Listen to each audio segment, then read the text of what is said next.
C'est l'histoire d'un couple d'artistes fusionnels, Clark et Pugnot.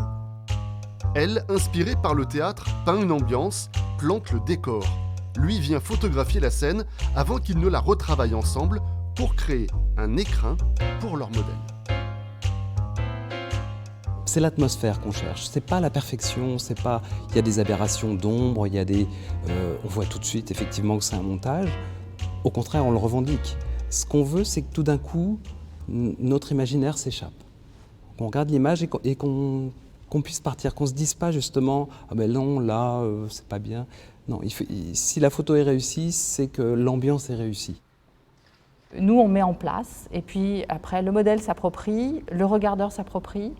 Nous, on a simplement créé un petit univers qui, sur ce moment, au moment T où on le crée, est un univers qui nous semble avoir un intérêt.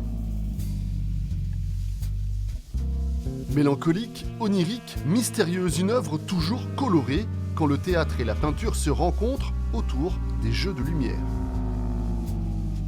Tout ce mystère qui est lié au monde du théâtre, au monde de la photo, se redouble dans la séquence dernière de leur travail par des collages, des montages qui rappellent la peinture et qui rappellent l'époque surréaliste, qui rappellent un travail du début du siècle dernier qui est fort intéressant.